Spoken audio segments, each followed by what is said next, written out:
Hello everyone, एक बार फिर से स्वागत है आप सभी का मेरे चैनल गायत्री बुटीक ऑफिशियल में। आज की वीडियो में हम सीखने वाले हैं अस्तर वाले सूट की कटिंग।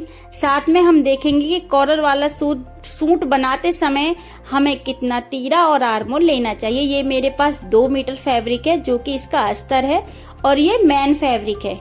देखिए कितना प्यारा प्रिंटेड सूट है। तो अब हम इसका जो लाइनिंग है इसको कटिंग करना शुरू करते हैं। दोनों पार्ट में एक साथ कट कर रही हूँ। तो किनारे के साइड से मैंने इसे 2 फोल्ड करके सेट किया है जैसा कि वीडियो में दिखाया जा रहा है। देखिए दोनों पल्लू हमने एक साथ सेट किए हैं क्योंकि ये प्लेन फैब्रिक है तो हम लाइनिंग को हमेशा एक साथ ही कट करते हैं। यहाँ से जो रफ कपड़ा था उसको मैंने कटिंग करके बिल्कुल सार कर दिया है। इसके बाद में 1.5 इंच हम लेंगे इसे फोल्डिंग पार्ट के लिए, जो फोल्ड करेंगे नीचे से। इसके बाद में इसकी लंबाई चेक करेंगे तो जितनी मुझे लंबाई चाहिए, क्योंकि मैं 40 इंच का कुर्ता बनाऊंगी तो मेरा जो अस्तर है वो है 38 इंच का। इसके बाद में ऊपर की तरफ देखिए मैंने 1.5 इंच पर एक और निशान लगाया। ये वह क्यों लगाया है, क्योंकि हम यहाँ पर कॉलर वाली कुर्ती बनाने वाले हैं तो हम हमेशा शोल्डर को लेते हैं 1.5 इंच एक्स्ट्रा। और यहाँ पर शोल्डर पर निशान कितना लगाया, ये लगाया 7 इंच पर। जी हाँ, जितना भी आपका शोल्डर आता है उसका हाफ लगाना है यहाँ पर। इसके बाद आर्मोल पर निशान लगाया मैंने 6 इंच पर। 6 इंच पर इसलिए लगाया है क्योंकि हमने शोल्डर को उठा करके लिया है, बैक साइड एक्स्ट्रा ली है तो यहाँ से यहाँ तक आधा इंच आ जाएगा तो 6.5 हमारा कंप्लीटली बैठ जाएगा।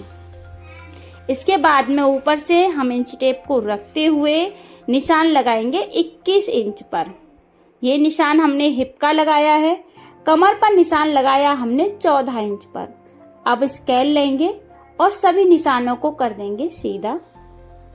इसके बाद में ध्यान से समझिएगा, देखिए आर्मोल की साइड से हम अब आधा इंच कम करेंगे जितना भी हमारा शोल्डर है। शोल्डर हमारा 7 इंच था तो आर्मोल डाउन करके हमने 6.5 पर निशान लगाया। इसके बाद में अब हम निशान लगाएंगे आर्मोल के राउंड शेप का। तो फर्स्ट आर्मोल यानी कि हम दोनों पार्ट एक साथ कट कर रहे हैं। इसके बाद तो हम दोनों निशान एक साथ लगाएंगे। ध्यान से देखिए, पहला निशान लगाया है मैंने फ्रंट पार्ट का और दूसरा निशान लगाया बैक पार्ट के लिए। तो यहाँ से आधा इंच निशान लिया हमने फ्रंट पार्ट के और उससे भी आधा इंच बढ़ा करके लिया बैक पार्ट का। इस तरह से हमने कर दी इसके राउंड में शेप दे दी, राउंड शेप दे दी इसे। अगर आपको डिटेल में आर्मोल की गुलाई कैसे देते हैं, अगर इससे रिलेटिव कोई क्वेश्चन है तो आप कमेंट कीजिएगा, मैं डिटेल में इसके ऊपर वीडियो बना दूंगी। इसके बाद में जो भी हमारा बॉडी मेजरमेंट है उसमें लूजिंग पहले से ऐड कर लेनी है और यहाँ पर उसका 1/4 भाग लेना है। जी हाँ, जैसे कि अभी मैं आपको लिख करके दिखाऊंगी कैसे कैसे मैंने यहाँ पर मार्किंग की है। जैसे 38 था तो मैंने 9.5 पर निशान लगाया, 34 था तो 8.5 पर निशान लगाया। ऐसे ही हिप को 10.5 पर मैंने निशान लगाया है, ऐसे ही आपको लेना है। इसके बाद में राउंड शेपर पट्टी से हम सभी मार्किंग को सीधा करेंगे और यहाँ पर हम अपनी एक्स्ट्रा मार्जिन लेंगे। मार्जिन आपको ज़्यादा नहीं लेना है, बस 1.5 इंच मार्जिन काफ़ी होता है। इसके बाद में अब बारी आ जाती है दामन की। तो दामन कितना लेना है, दामन लिया जाता है हिप के हिसाब से, जितना भी आपका हिप है। मेरा हिप 10.5 आया था तो यहाँ पर दामन पर निशान भी मैंने 10.5 पर लगाया। और आप कस्टमर की चॉइस के हिसाब से इसे कम या ज़्यादा कर सकते हैं, आधा से 1 इंच तक। इसके बाद में अब आप समझिए, ऊपर से अब हम कटिंग करेंगे। तो सबसे पहले हमने जो बैक आर्मोल का निशान लगाया था उसकी कटिंग करेंगे। इसके बाद में हम कुटके लगाएंगे जिससे कि हमें फिटिंग करते समय ध्यान रहे। और इसके बाद में जो ऊपर से जॉइंट था हमारे दोनों पार्ट, इसे कट करेंगे। दोनों पल्लू को हमने अलग कर दिया है। अब यहाँ पर बिल्कुल ध्यान देने वाली बात है, देखिएगा अब ये फ्रंट पार्ट हमारे हाथ में है तो इसमें क्या करना है, ऊपर की तरफ से जो हमने 1.5 इंच उठा करके कंधे काटे थे, बैक में हमें एक्स्ट्रा लेना है, फ्रंट में हमें कोई भी एक्स्ट्रा नहीं लेना है यहाँ पर। इसलिए हमने उस 1.5 इंच कपड़े को कट कर दिया है। इसके बाद में आर्म होल पर भी जो हमने 1 इंच एक्स्ट्रा लिया था इसको भी कट कर देंगे। इससे आप देखिएगा आपकी जो बाजू में झोल वगैरह नहीं पड़ेगा, आपका सूट बहुत ही प्यारा बनेगा, जैसे कि साइड में आप देख पा रहे हैं। इसके बाद देखिएगा ये हमारा मेन फैब्रिक है।